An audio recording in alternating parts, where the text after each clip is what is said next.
rompan ningún envase de yerba, que lo abran con cuidado y que me lo traigan, ¿sí?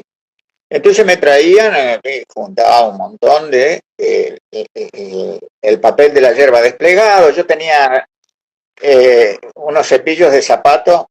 Con ese cepillo le sacaba todo el polvo, la pelusa del papel, de la cara lisa. Del otro lado estaba impreso la propaganda.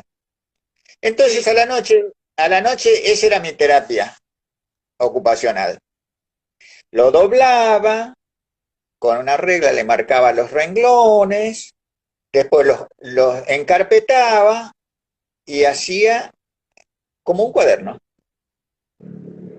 Entonces los chicos empezaron a tener cuadernos. Lo que pasa.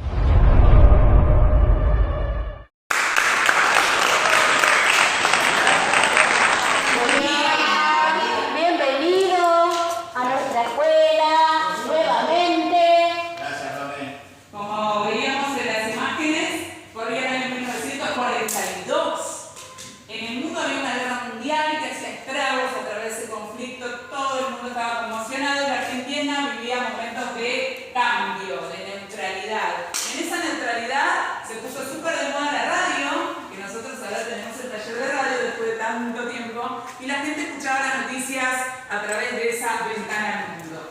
En ese mismo tiempo nacía Antonio Bernabé Frías, un niño que crecería sin saberlo detrás de un ideal sencillo pero poderoso como es enseñar. Bueno, así damos comienzo a esta conferencia de prensa al señor Antonio Frías. Preguntas.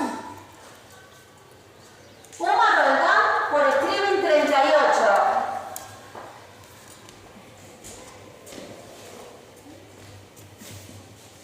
Hola, Antonio. Hola. Nosotros tuvimos la posibilidad de verlo en una entrevista donde contaba sus comienzos en la provincia de Chaco.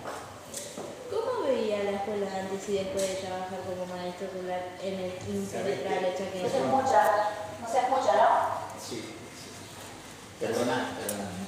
Y tampoco no me parece, ¿no? Sí. Ah, sí. ¿Qué fue? Vamos a tener que usar eso entonces. Bueno, ¿Qué te parece? De chaqueño. ¿Qué fue lo más difícil? Bueno,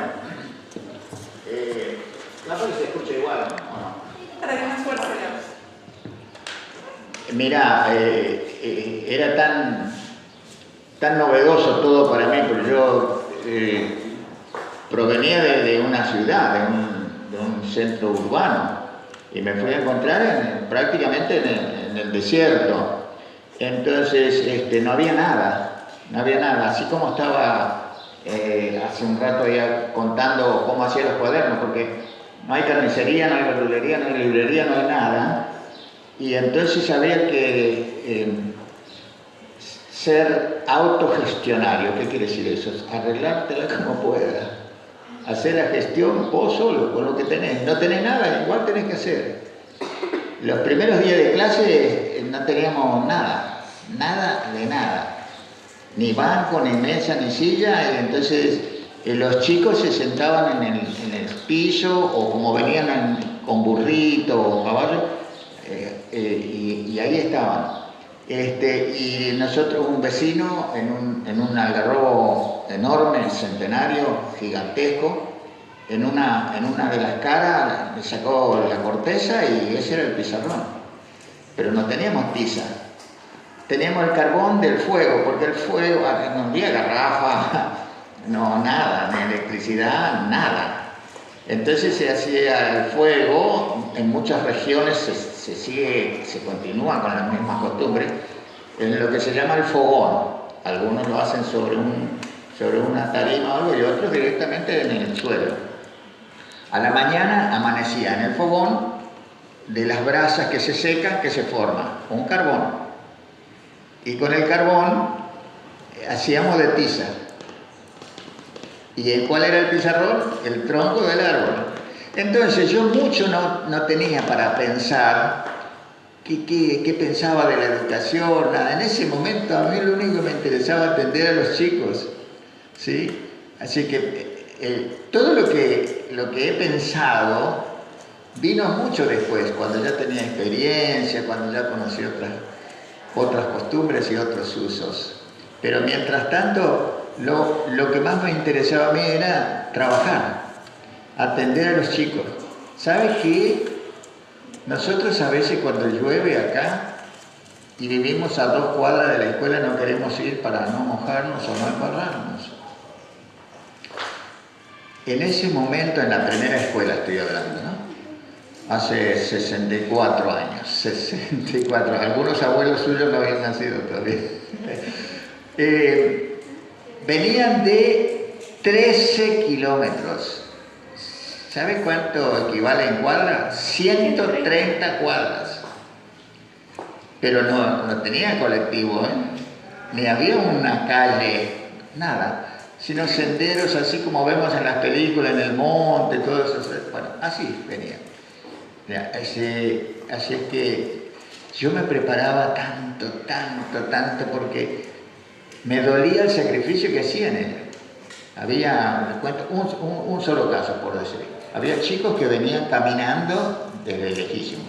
Y esto de 13 kilómetros, 130 cuadras, venían 3 hermanitos en un solo burro. Una hermanita de 10 años, otra hermanita de 8 y el más chiquito de 6. Entonces, yo a la noche no tenía luz. Me enseñaron los lugareños, yo no sabía. Con grasa derretida, así como hacen acá el chicharrón, no sé. Bueno, y con esa grasa derretida, en lo que fuese, en algún recipiente, colocaba eso y le metía algodón retorcido, hilos de algodón, como mecha, y era un mechero, lo llamaban candil, ¿sí? Porque yo primero llevé velas, pero las velas me duraban 4 días. Y con esa luz, a la noche, me ponía a ver qué iba a hacer, porque tenía alumnos que tenían 6 años y no sabían nada de nada. Y tenía alumnos de 14 años, que algunas nociones muy elementales tenían. Y además tienen la inteligencia del chico de 14 años. Y entonces esa diferencia era tremenda. Había que prepararse. Y no defraudar el esfuerzo de estos chicos. No defraudar ese esfuerzo. No faltaban nunca. Esto a mí me sirvió muchos años después, cuando trabajaba en una escuela que está acá muy cerca, en la escuela 60, ustedes la conocerán como escuela 15, y era maestro de 7º, y entonces le contaba las peripecias de estos chicos que venían y aprendían, porque querían aprender. Esto nos sirvió a muchos de nosotros para la vida. El maestro enseña y el maestro aprende. Y aprende para enseñar mejor, pero también aprende para vivir mejor, ¿no? Así es que he sido muy largo con la respuesta. Gracias, hija. Muy bien, muchas gracias. ¿Más preguntas? Santiago Bernet, de Streaming 38. Hola Antonio, ya que la tenemos acá, queremos pedirle que nos cuente en primera persona cómo se dio la creación de esta escuela. Nosotros algo hacemos, pero es muy distinto que nos lo cuente el protagonista. Y también, ¿qué desafíos tuvieron que pasar al iniciar una escuela desde cero? Sí, mira, algunas cosas se producen porque uno lo tiene planificado. Esto fue fortuito, fue casualidad. Cuando yo era director de la escuela 15, se demolió el edificio antiguo y se construyó el actual edificio que ustedes ven ahora. Tenía que venir el gobernador de la provincia a inaugurarlo y no llegaba porque había venido por tierra. El resto de la comitiva, que vinieron en helicóptero, un helicóptero gigantesco, habían aterrizado acá, donde está la escuela ahora. Esto era un predio reservado para plaza y lo utilizaban como un campo de deporte, ¿no? Era una canchita. Mientras esperaban, ahí estaban la ministra de Educación de la Nación, que se llamaba Susana de Cibe, no viene al caso, ¿no? Con el viceministro, que era González del Solar, y estaba la ministra, que es la directora general de escuela, que era la doctora Janet Estacio, que era de la provincia de Buenos Aires. Pero junto con ellos había algunos ministros y todo. Y empezamos a hablar y hablar y hablar, esperando que llegue el gobernador para inaugurar el edificio, para cortar la cinta. El gobernador no llegaba. Y entonces, entre una de las preguntas que me hace, por eso digo que fue casualidad, no es que soy un personaje tan importante que tiene tanto peso. Entonces me preguntaban, ¿estás contento con la escuela? Sí, por supuesto, ¿cómo no vamos a estar contentos si en vez de una casa vieja ahora tenemos una casa nueva? Y me dice, entonces ahora se solucionaron los problemas de matrícula. ¿Qué es matrícula? Es la cantidad de alumnos que asisten a la escuela. Y entonces, sin darme cuenta, yo he sido muy cortante y dije, no, en absoluto. Cuando dije así, se les vino el mundo abajo a las autoridades, porque ellos esperaban que yo los aplaude y los alabe diciendo, sí, está todo bien. Y se quedaron sorprendidos. Entonces me preguntaron, ¿por qué dice eso el rector? Le digo, mire, es muy sencillo. La escuela vieja que demolieron tenía 20 aulas. Y la escuela nueva que construyeron tiene 20 aulas. O sea que seguimos con la misma capacidad. No se agrandó. Y le digo, y ahí aproveché y metí mi granito de arena. Yo en ese momento era director de la escuela 15 y vicedirector de la 27, que está por Altuve, ¿no? Y también tenía la misma situación, estaba desbordado de matrículas. Y tenía mucha comunicación porque había trabajado como vicedirector de la escuela 4, que en esa época, sí, la escuela 4, que también estaba desbordado, y una escuela mucho más grande todavía. Entonces le conté eso, le digo, están desbordados de matrículas. Y se quedaron, se miraban entre ellos los de provincia y los de... Porque en realidad tienen tanto ego, tanto egocentrismo, que compiten a ver quién tiene más poder, quién toma mejores decisiones. Yo me di cuenta de eso, porque yo ya era veterano. No es que soy viejo ahora, yo ya era viejo hace muchos años. Bueno, entonces aproveché y le dije, mire, acá lo ideal sería una escuela más o menos equidistante de estas otras 3 escuelas, que en el futuro después pasó. Y se miraron otra vez entre ellos, entonces... Y hay posibilidad, y sí, entonces recordaron que ellos en la provincia tenían un plan, en esa época era no me acuerdo cómo se llamaba el proyecto, era un complejo que era un jardín de infantes con una escuela primaria y una escuela secundaria trabajando en conjunto. Cuando yo les conté que esto era una reserva para plaza y a una cuadra teníamos la otra plaza, y hablaron, y por eso así resolvieron hacer la escuela. Así resolvieron hacer la escuela. En realidad ocurrió lo que más o menos había pronosticado. Vinieron alumnos de la 60, vinieron alumnos de la 15, vinieron alumnos de la 4, vinieron alumnos de la 27 y así empezó. Un rejunte tremendo, ¿no? Pero, siempre hay un pero. El tema hace un rato decía el ego o el egocentrismo de los políticos. En vez de pensar en el proyecto original, que era hacer este complejo, cuando piden a la municipalidad el terreno la municipalidad le cede la mitad, porque ya estaba funcionando el club, era la escuelita de fútbol, decía. Y bueno, por eso, pero felizmente, bueno, se hizo esto. En ese intervalo, cuando se inaugura esta escuela, se implementa una nueva modalidad que era la EGB. La EGB era una escuela de primero a noveno, dividido en 3 niveles, ¿no? Primer ciclo, segundo ciclo, tercer ciclo. Lo importante es que se creó. Por pura casualidad, otra vez, yo tenía 2 cargos directivos simultáneos. Por pura casualidad, otra vez, me toca a mí ser el primer director. Y bueno, fue una lucha organizarlo. Espero haber contestado la pregunta. Muchas gracias. ¿Más preguntas? Ámbar Redes, de Streaming 38. Antes que empiece a hablar, hija de quién sos vos? De Belén. La conoce a Belén. No, yo a ella no la conozco, pero conozco a los padres Claro. y a los abuelos, porque la abuela fue mi alumna. ¿Le vas a contar a tu abuela? Hola Antonio, ¿cómo estás? ¿Recuerda cómo fue el primer día de clase? ¿Qué aprendió el error como director?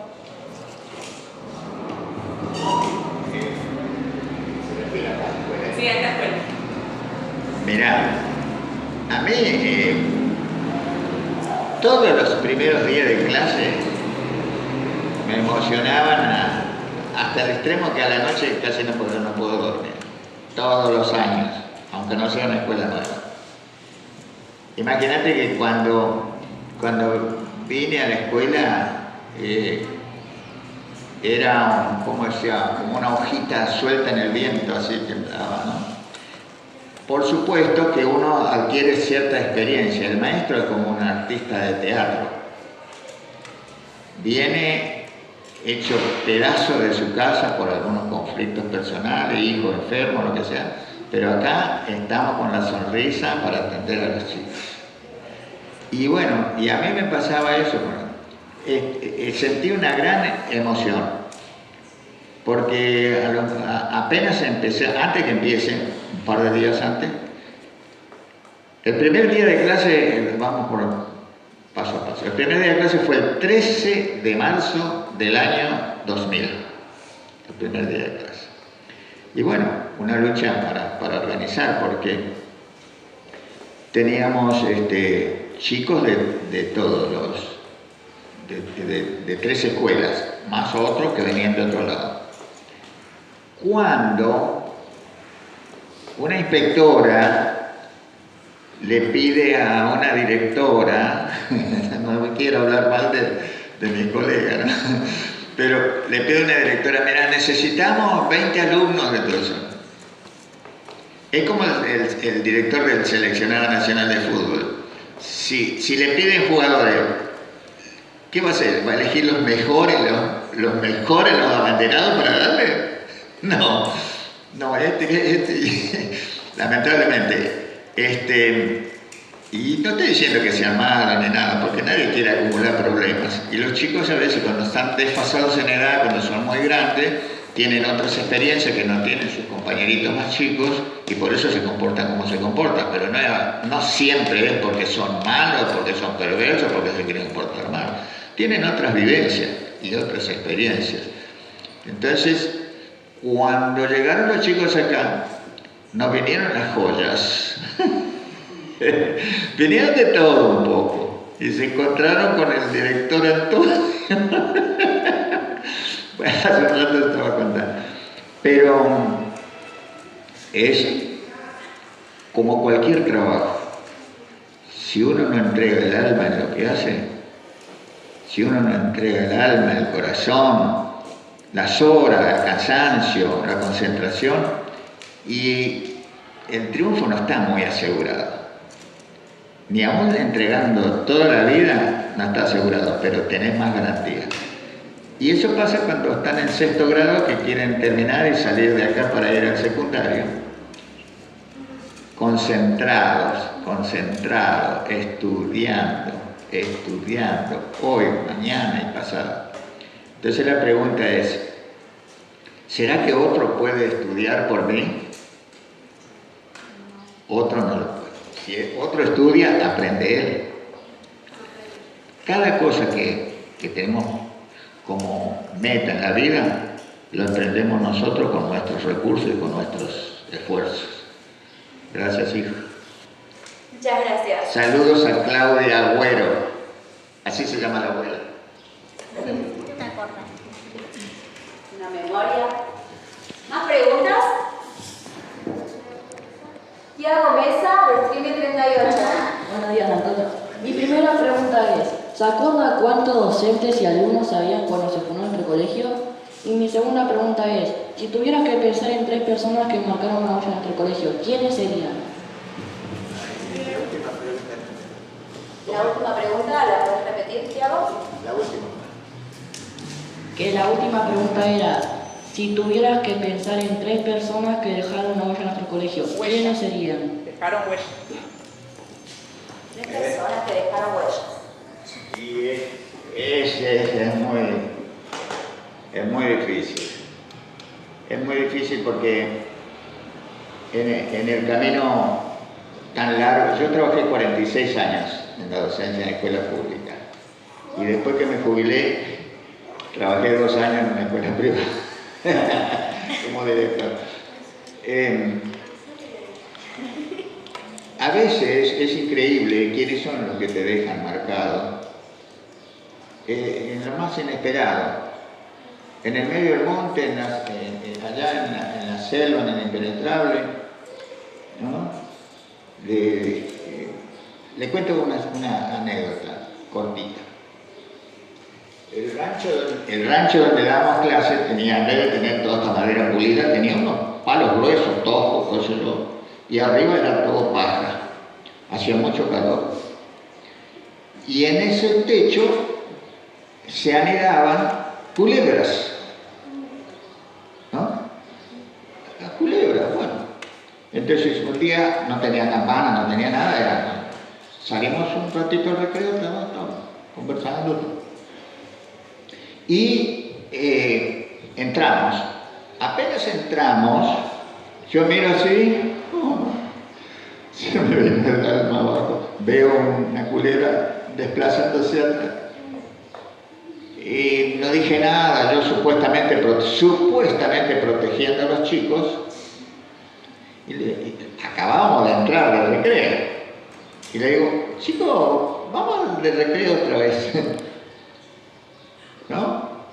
Y 2 alumnos más grandes que tenían 14 años, no eran tampoco hombres, eran niños. Me dice, maestro, no le tenga miedo, dice. Esas son culebras laucheras, esas protegen el rancho. Esos son nuestros protectores, no nos hacen daño. Una lección, porque yo creía que estaba protegiendo a los chicos al tratar de sacarlos de ahí, ¿no? Y resulta que no era peligroso. Ellos me enseñaron esas cosas. Me dicen, no, esas son culebras laucheras. Bueno, fui poco tiempo después al rancho de uno de ellos. Y los ranchos no eran con las 4 paredes, tenían 3 paredes nada más. Y una queda hacia el norte, donde se ve el sol, abierto directamente. Y también los techos eran así de paja, de yuyo, de ramas, qué sé. Bueno, no se vive adentro, se vive en el patio, ¿no? Entonces, lo primero que hacen, te invitan mate. Tomamos mate. Y yo miraba el techo cubierto de telaraña, pero no esa telaraña grande, así de tejido, no. Parecía una tela de mosquitero. Todo cubierto, el techo. ¿Qué pensaba yo? Que en mi casa, pobre, humilde, los primeros del sector siempre, si no tenía plomero, pasaba la escoba, lo que sea, pero la telaraña no había ninguna. Y uno de los chicos, que era más chico, que tendría 10 años aproximadamente, se dio cuenta que yo miraba mucho el techo. Y casi como hasta con Quickie, ¿no? Bueno, ¿qué pasó con eso? me dice, maestro, ¿usted está mirando la telaraña?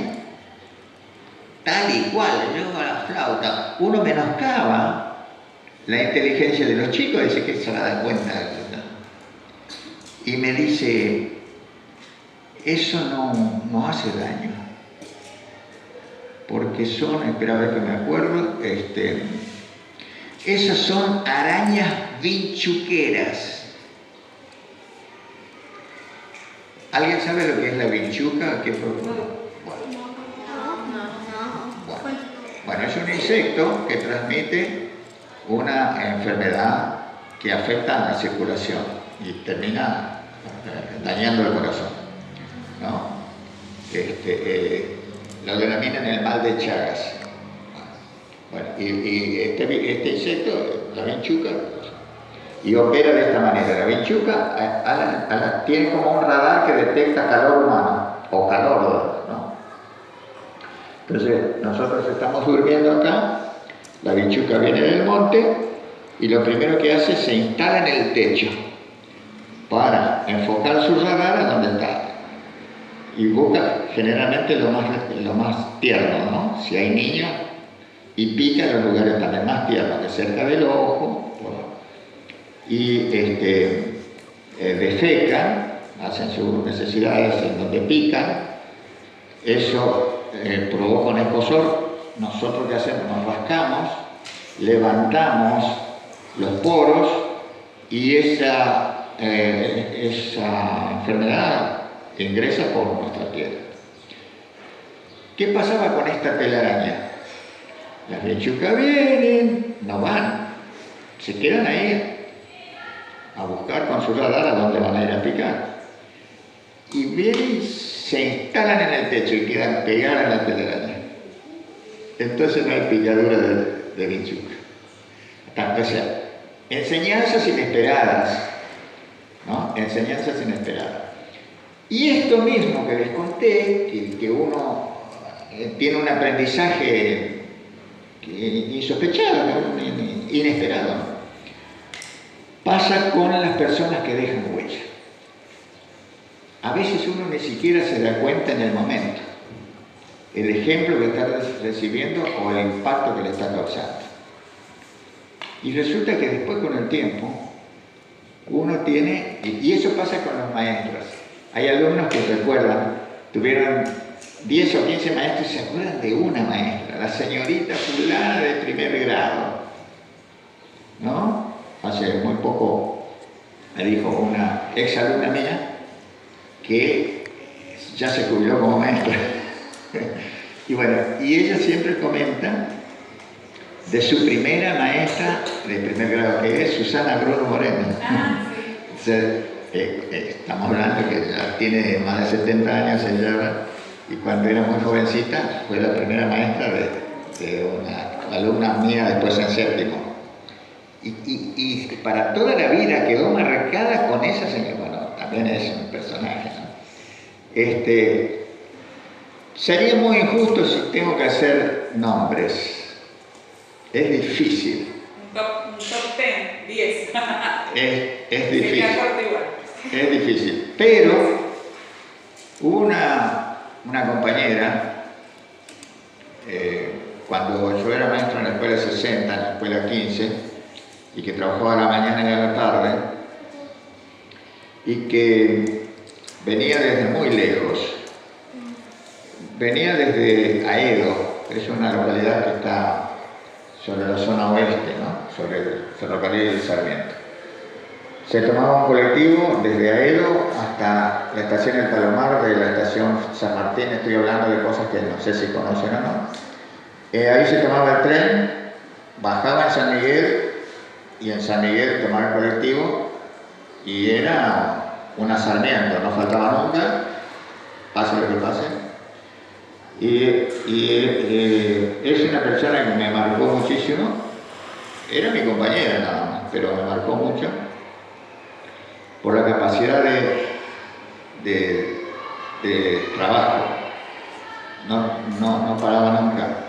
Y la capacidad de entrega. Y había unos fríos, unas heladas tremendas, y ella era la primera que llegaba. Yo vivía a 8 cuadras de la escuela y llegaba después de ella, ¿no?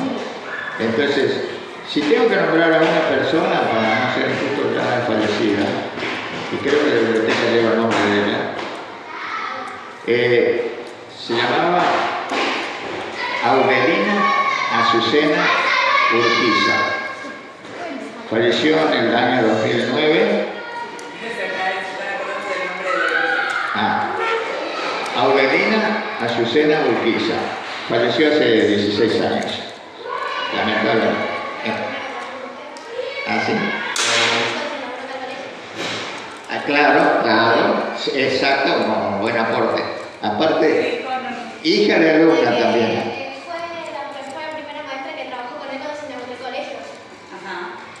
Cuando se inauguró esta escuela, previo a eso, había sido asignada junto con la vicedirectora con la directora de la escuela 15, que era Estela María Joana, y era para organizar.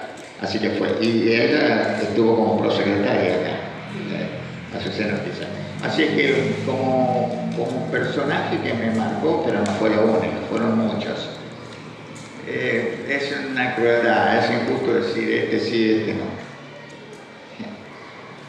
Bueno. Esta niña ¿Alguna pregunta más? Mora Juárez, de Streaming 38. Hola Antonio, buenos días. Espero que la estés pasando bien con estas preguntas. Perfecto. Mi primera pregunta es, ¿qué cambios más importantes nota en la escuela de la de ayer y la de hoy? Y mi segunda pregunta es, ¿usted cree que la escuela logró cumplir con la misión para la que fue creada? Ahí repetile la segunda. Más despacito. Disculpame, la primera pregunta. ¿Qué cambios más importantes nota entre la escuela de ayer y la de hoy?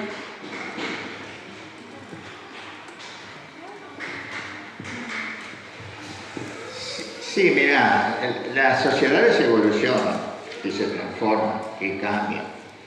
Y las escuelas están en una sociedad y también se van produciendo transformaciones. Yo creo que los cambios más evidentes y más notables son los cambios de la tecnología, ¿no? Los medios de comunicación. Esos son lo que influencian en el funcionamiento de la escuela.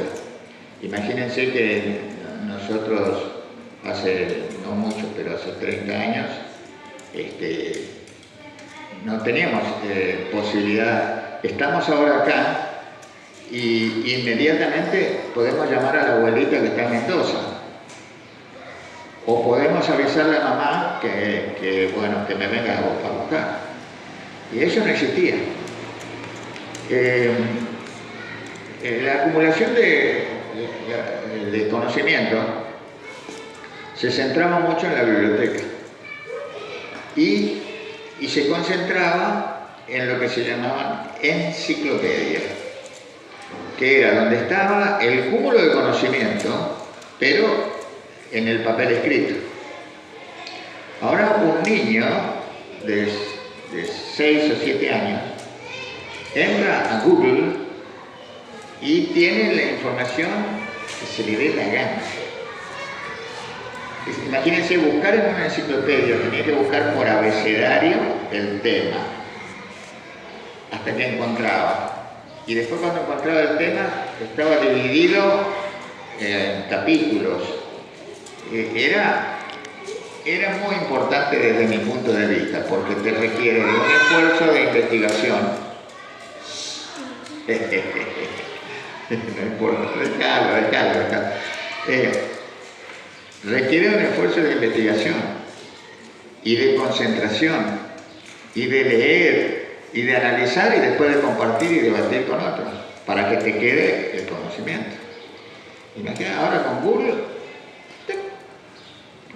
Es más, a veces ni siquiera tenés que escribir, le decís la palabra y la tenés. Así, ese es uno de los cambios más evidentes, ¿no? También hay algunas otras cuestiones. quizás sea menos rígido la disciplina. Y si bien es cierto que muchos critican, sobre todo los más viejos critican, oh no, porque no hay disciplina. La espontaneidad, o sea, lo hago en este momento cuando lo siento y quiero, es muy valioso para la formación de la personalidad, para desenvolverse, ¿no? Así que también es algo positivo. Tendrá algunas cosas quizás negativas.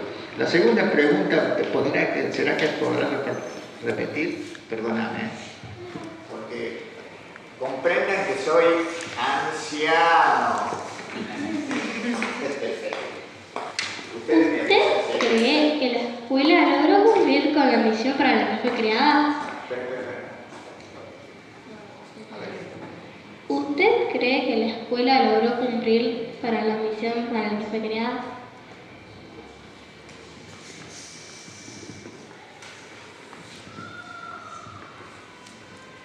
En la vida nosotros tenemos propósitos, tenemos metas, tenemos ideales. Y nos proponemos y a veces damos mucho, a veces no tanto. Y aunque no quedemos satisfechos porque no se alcanzó lo que queríamos, si pusimos ganas, lo que logramos es hacer la mayor aproximación a lo que queríamos. ¿Sí? Por eso no siempre se cumple la meta en forma absoluta. Parece que siempre nos queda algo pendiente, algo descolgado. El propósito de la escuela, ¿no? La finalidad, el objetivo del funcionamiento de una escuela, tampoco se alcanza en forma plena. Lo importante son los protagonistas de las actividades que se desarrollan adentro de una escuela. Lo importante es que los alumnos tengan absolutamente claro que a la escuela venimos para estudiar y aprender. Lo tengo claro. Y acá al lado nomás, quiero jugar al fútbol, me voy a jugar al fútbol. Ese es mi propósito en ese momento, juego al fútbol. Voy al supermercado, voy a comprar. Voy al cine y miro una película. Vengo a la escuela, le va a parecer muy infantil, pregunto de nuevo, ¿para qué vengo a la escuela? Para estudiar y aprender. Ahora, estas actividades como estudiar y aprender, lo puede hacer uno solo si quiere, en su casa, con la compu. Y en la escuela, ¿cómo hago ese estudio? En grupo, con otro que llamamos par. Pero no estamos solos, porque así como cuando subimos al colectivo, hay uno que nos guía, que es el conductor. Acá tenemos a los maestros que están para ayudarnos, para guiarnos, para orientarnos, ¿sí? Entonces, para que se cumpla el propósito de la escuela, que es la pregunta, lo más importante y lo más valioso es la claridad de visión de los protagonistas, los alumnos y los maestros.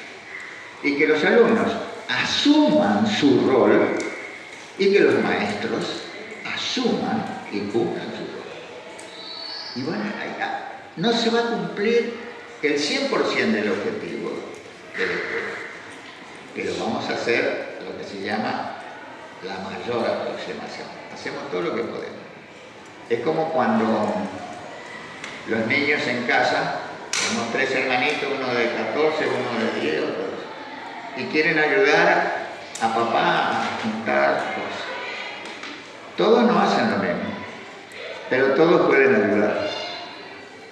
¿Sí? Y este más chiquitito lleva un baldecito pequeño porque hace lo que puede acorde a su capacidad, acorde a su fuerza,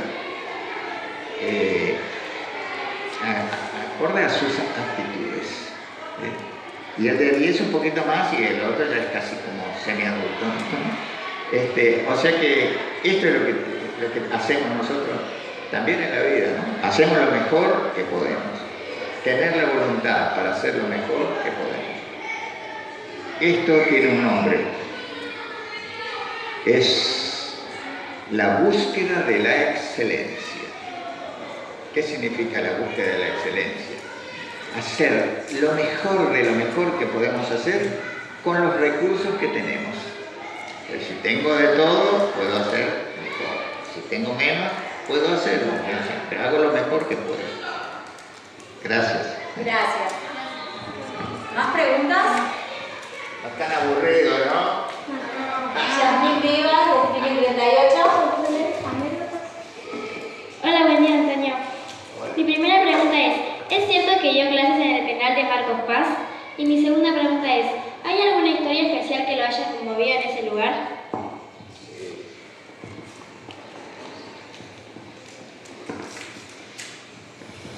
Bueno, vamos a hacer la introducción primero.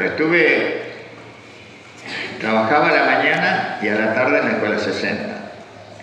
Y a la noche trabajaba en correccionales o en cárceles.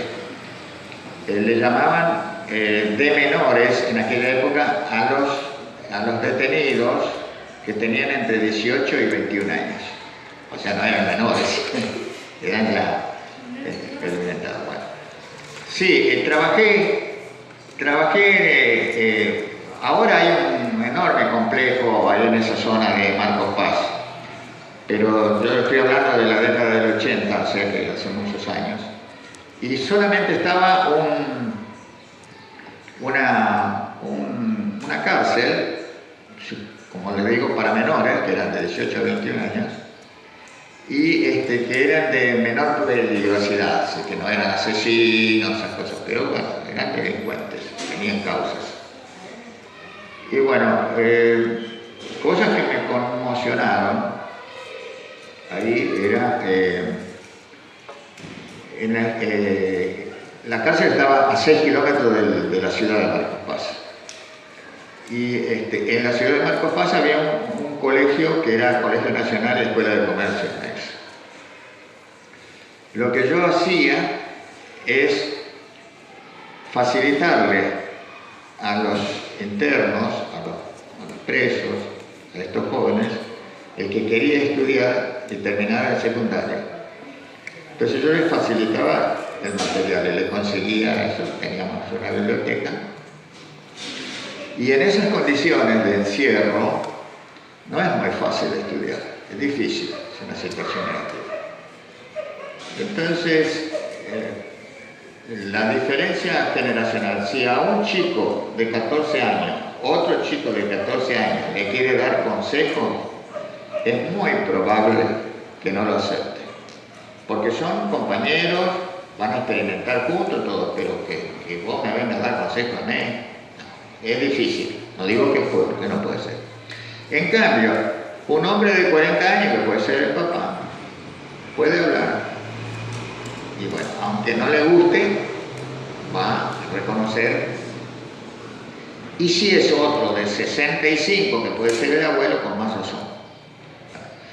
Esto a mí me favorecía, porque yo podía ser el papá, tenía 40 y pico de años, podía ser el padre de esos chicos. Y le hablaba, más que como maestro, casi como un padre.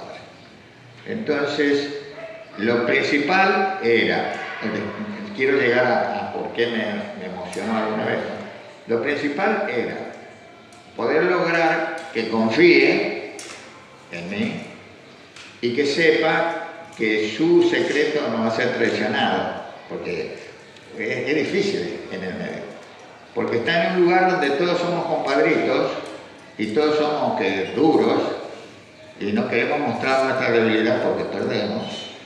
Entonces, en mi escritorio, en mi oficina, nos sentamos y empezamos a hablar, hasta que confiaba en mí y yo le decía, todo lo que pueda hacer desde acá como maestro de esta escuelita, lo voy a hacer.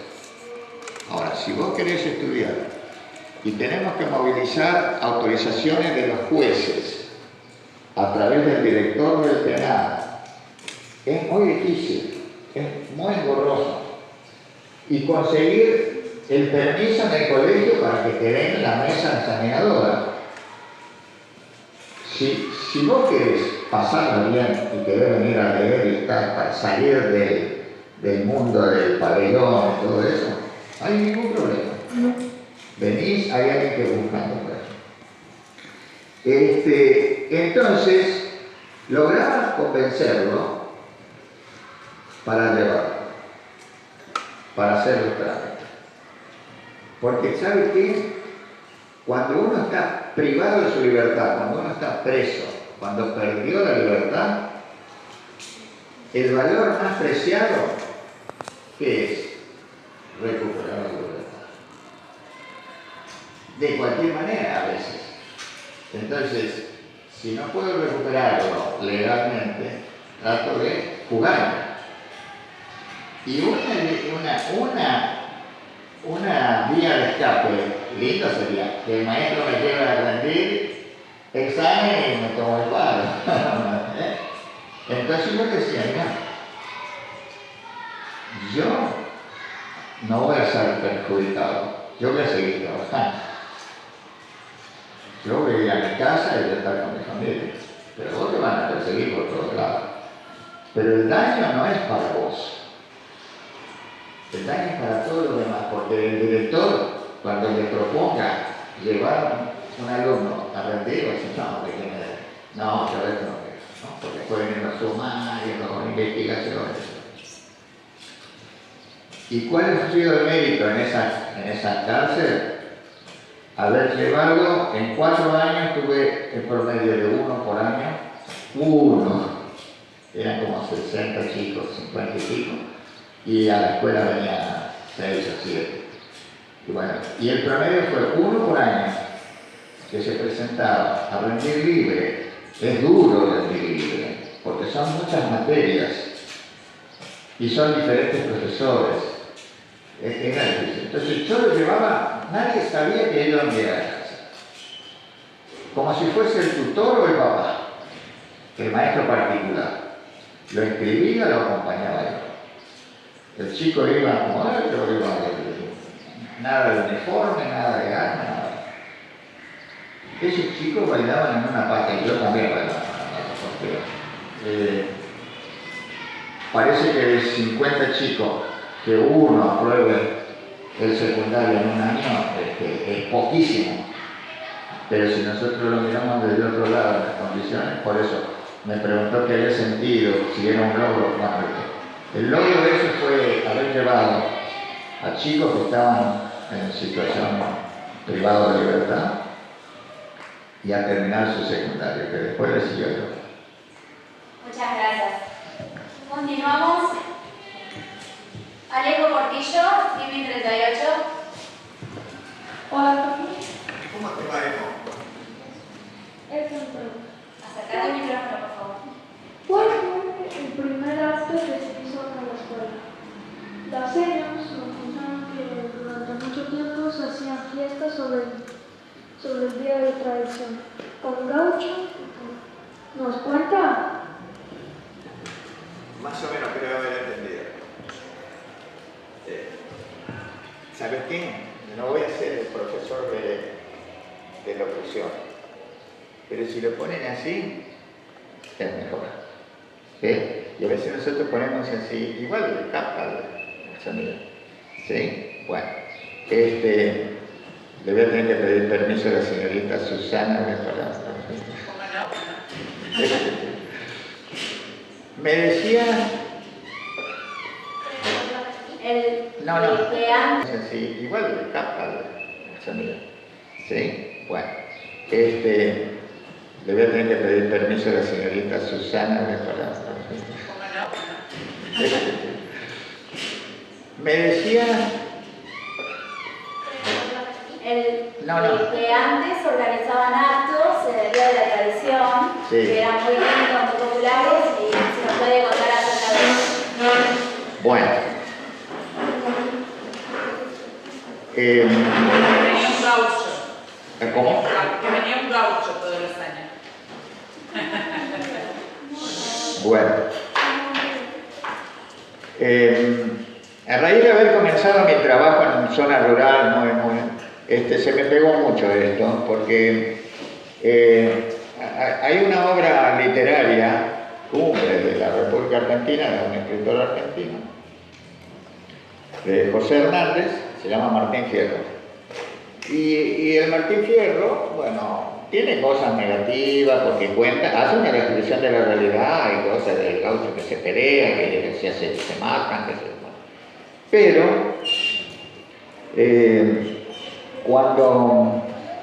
cuando llega el capítulo del Martín Fierro, de ese libro, donde el padre le da consejos a los hijos, el autor, José Hernández, tomó referencia de algunas partes de la Biblia, ¿no? Y lo asimiló al lenguaje gauchesco, como para decir, por ejemplo, ganarás el pan con el sudor de tu frente, ¿no? Uno de los mandamientos, ¿no? Ganarás el pan con el sudor de tu frente. Y el gaucho, ¿qué le va a decir? Ganarás el pan con el sudor. Debe trabajar el hombre para ganarse su pan. Pues la miseria en su afán de perseguir de mil modos llama a la puerta de todos y entra la de Aragán. O sea, de un mandato bíblico hace un verso gauchesco, ¿sí? Después dice, honrarás a padre y madre, honrarás a padre y madre, qué barbaridad. Respeten a los ancianos, el burlarlos no es hazaña. Si andan entre gente extraña, deben ser muy precavidos, pues por iguales tenidos con malos se acompañan. Entonces, de cada...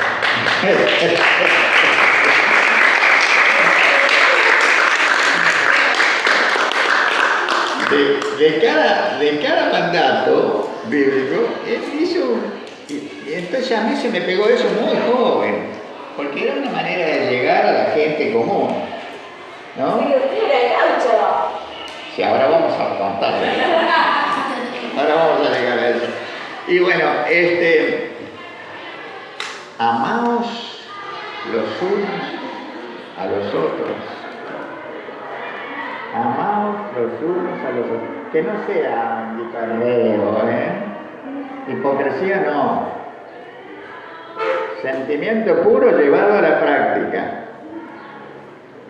Los hermanos sean unidos, porque esa es la ley primera.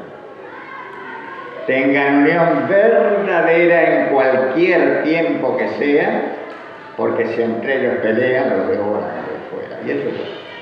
Bueno, no voy a seguir porque si me pongo Martín Fierro, bueno, entonces pasaron los años y en distintas escuelas traté de utilizar esto, porque hay un día, el 10 de noviembre es el día de la tradición, y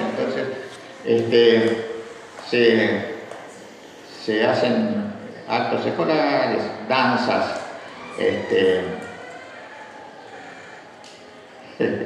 allá atrás. ¿Cómo estás? ¿Cómo le va? Bueno, hace 25 años que estás acá. Esa señorita, la maestra, empezó cuando empezó la escuela. ¿Sí? Bueno, volviendo al tema del gaucho. Entonces yo no tengo aptitudes artísticas, no sé bailar, no sé cantar, no sé nada, pero soy cara dura, porque el maestro de mi época, cuando se recibía, estaba preparado y tenía que dictar todas las asignaturas.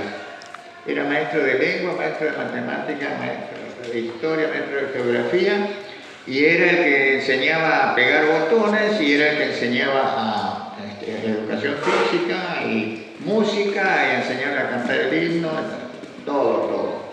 Entonces uno, aunque no tenga grandes aptitudes ni condiciones actorales, ni de cantante, ni de bailarín, nada, hay que hacerlo.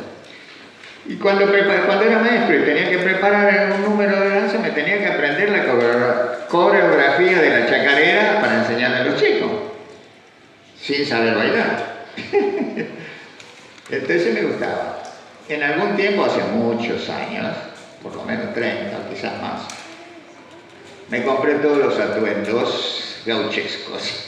Entonces tengo las botas, la bombacha negra de gaucho.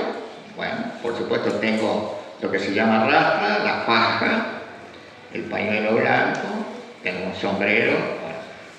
Y en el día de la tradición me vestía de gaucho. Acá no lo hice mucho, tanto, pero sí incentivé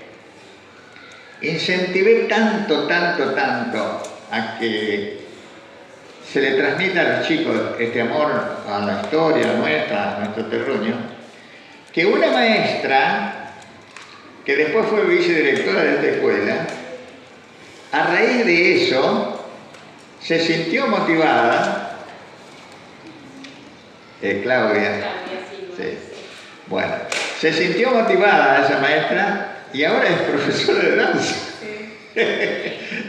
Incluso viaja, no sé, por todos lados, ¿no? Así que, bueno, ese gaucho que hacía referencia es el ex director de la escuela. Gracias. Muchas gracias. Continuamos. ¿Alguna pregunta más? Pia Videgain, de Streaming 38. Hay historia en mi vida de los Videgain. Mucho gusto, Antonio. Si tuvieras que elegir 3 anécdotas que hayas vivido con especial cariño durante tus años de carrera docentes, ¿cuál sería? Cuéntanos. 3 anécdotas de toda la carrera. No queremos presionarte, pero ¿qué te pareció el video que actuamos sobre la creación de la escuela? ¿Te gustó? Empecemos por la segunda pregunta, me parece. Sí.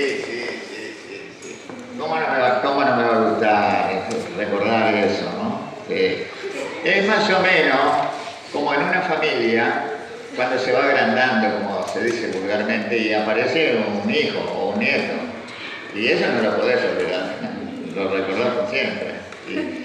Y cuando estos recordatorios, festejos, homenajes o como quieras llamarlo, están hechos por niños, doblemente meritorio.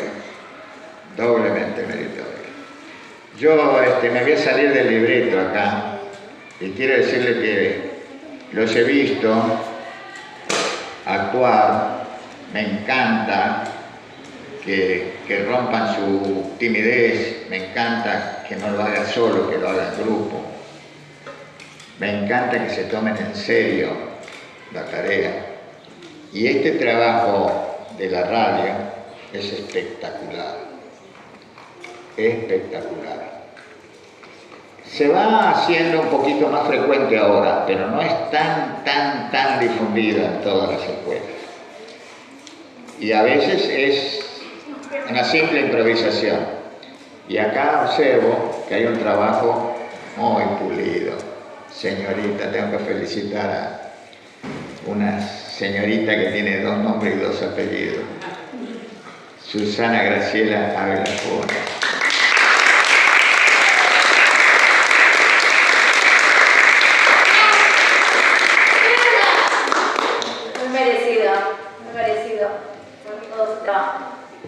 ¿Más preguntas? Uma Roldán.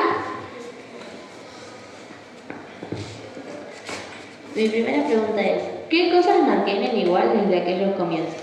La segunda, ¿hay alguien a quien admire como docente y como persona? Bueno, ya lo dejo. La segunda pregunta, bueno, ya la había contestado la segunda pregunta ya la había contestado cuando hablé de Azucena y todo eso. Y con respecto, o sea, en la actualidad, bueno, el trabajo que hace Susana, porque no es que está solamente para la escuela, está para la mamá, está para la hermana, está para el novio, bueno, y está para su trabajo extraordinario que requiere un gran despliegue, prepararse y la energía que se deja, porque son muchas horas y frente a situaciones inesperadas, permanentemente, ahí está, es admirable, muy admirable. Y yo compréndame que soy un anciano. La primera pregunta... Ya era la docente que terminaba, ya la respondió. Ah, perfecto. Listo. Gracias. Estamos finalizando la conferencia de prensa. ¿Alguna pregunta queda por ahí? Daira Sánchez, Streaming 38. Hola, muy buenos días, Antonio. Buen día. Si tuvieras la posibilidad de volver al pasado, ¿cambiaría algo? ¿Qué mensaje le gustaría dejarle a los docentes y a los directivos actuales? Micrófono. Volver al pasado. Últimamente estoy volviendo mucho al pasado. Le cuento que hace pocos días entrevistó un ex director de acá también, Hugo Pacheco, y que se jubiló como director de escuela secundaria. Bueno, él está haciendo todo un trabajo de investigación sobre el desarrollo, el desempeño de la docencia en el partido de José C. Paz. Y también me hizo una entrevista bastante prolongada y hemos vuelto al pasado, como todo esto que vimos acá, y preguntas más o menos similares. No sé, volver al pasado, yo creo que las experiencias que uno acumula tienen que servir siempre, sí o sí, para el presente. Y consejos, es muy difícil. No soy de dar consejos, pero sí le puedo decir lo que siento que es necesario desde mi punto de vista para ser un buen docente. La ejemplaridad.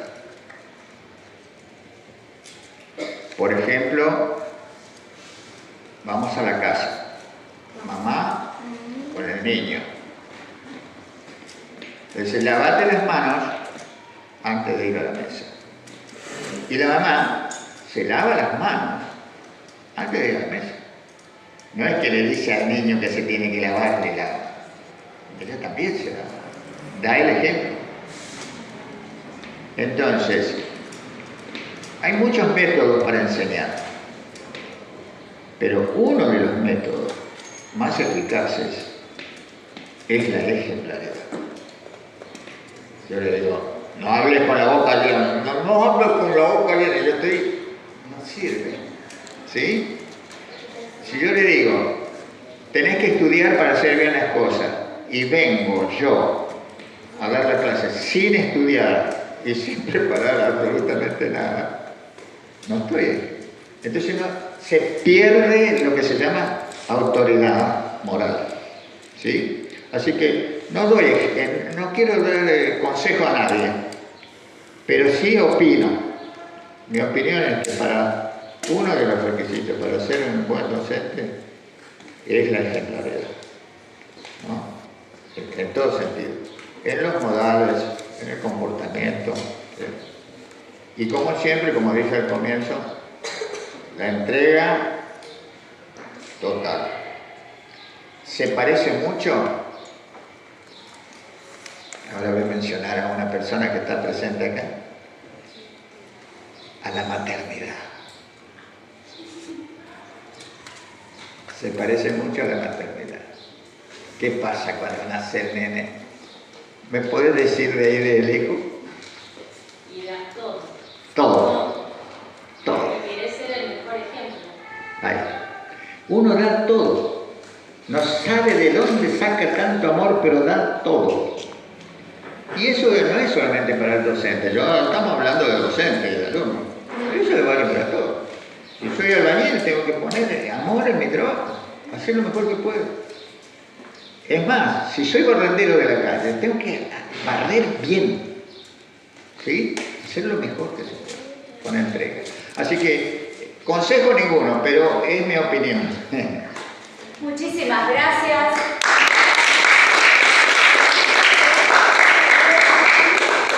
Aquí damos por finalizada la conferencia de prensa, pero no terminó todavía.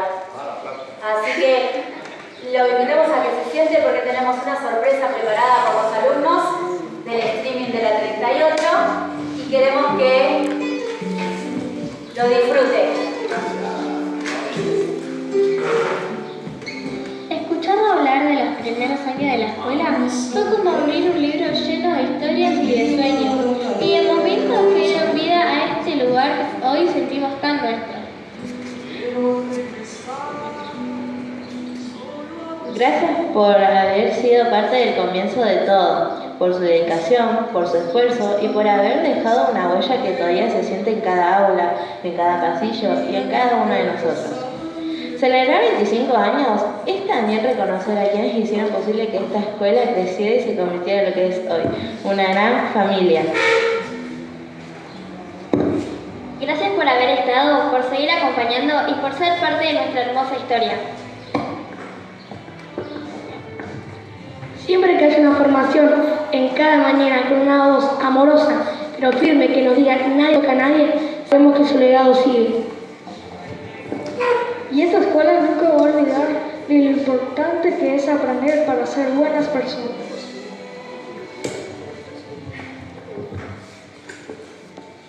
Y por sobre todas las cosas, gracias por ser ustedes. Eso no borro con nada. Nosotros egresamos este año y nunca nos vamos a olvidar de todo lo que vivimos y de haber tenido la oportunidad de conocer al primer director de la 38. Por eso es muy emocionante para nosotros este momento y queremos pedirle que tampoco nos olvide. Y en nombre de la Trina 38,